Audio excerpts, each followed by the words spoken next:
Everyone, welcome to my YouTube channel. आज हम जानेंगे विश्व के स्थानों के उपनाम। हम जैसा कि पहले वीडियो में जाने हैं भारतीय स्थानों के उपनाम, आज हमारा टॉपिक है विश्व के स्थानों के उपनाम। तो चलिए हम वीडियो को शुरू करते हैं। पहला है नदियों का देश। नदियों का देश, पहला प्रश्न है नदियों का देश किसे कहते हैं? तो नदियों का देश बांग्लादेश। नदियों का देश किसे कहते हैं? बांग्लादेश को। दूसरा प्रश्न है नहरों का देश। दूसरा प्रश्न है नहरों का देश किसे कहा जाता है? तो नहरों का देश पाकिस्तान को कहा जाता है। तीसरा है झीलों का देश। झीलों का देश किसे कहते हैं? तो झीलों का देश फिनलैंड को कहा जाता है। झीलों का देश किसे कहा जाता है? फिनलैंड को कहा जाता है।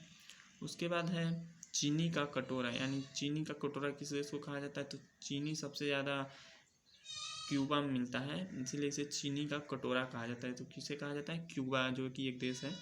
उसके बाद है उगते सूर्य का देश। उगते सूर्य का देश किसे कहा जाता है? जापान। तो हम बता दें कि जो सूर्य उदय होते हैं तो सबसे पहले जो होते हैं वो जापान में उदय होते हैं। सबसे पहले जो सूर्य की किरण पड़ती है वो जापान में पड़ती है। देश की बात किया जाए तो उगते सूर्य का देश जापान।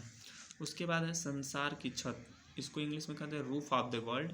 किसे कहते हैं? तो पामीर का पठार एक जो है उसे ही हम संसार की छत। ये जीके का बहुत महत्वपूर्ण प्रश्न है, इसलिए पामीर का पठार। उसके बाद है कंगारुओं का देश। कंगारुओं का देश किसे कहते हैं, यानी सबसे ज़्यादा कंगारू किस देश में पाए जाते हैं? तो ऑस्ट्रेलिया। ऑस्ट्रेलिया को कंगारुओं के देश के नाम से भी जाना जाता है। उसके बाद है 7 पहाड़ों का देश। 7 पहाड़ों का देश, यानी ऐसा कौन सा देश है जिसमें 7 पहाड़ है? तो 7 पहाड़ों का देश के नाम से जाना जाता है रोम को। रोम को किस नाम से जाना जाता है? 7 पहाड़ों के देश के नाम से रोम को जाना जाता है। 7 पहाड़ों का देश रोम। उसके बाद है मोतियों का द्वीप। मोतियों का द्वीप किसे कहते हैं? तो मोतियों का द्वीप बहरीन। मोतियों का द्वीप किसे कहते हैं? तो मोतियों का द्वीप बहरीन को कहते हैं। मोतियों का द्वीप बहरीन।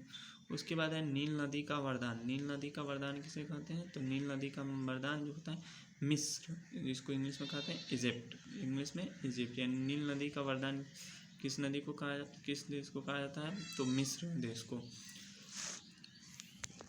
धन्यवाद। Thanks for watching.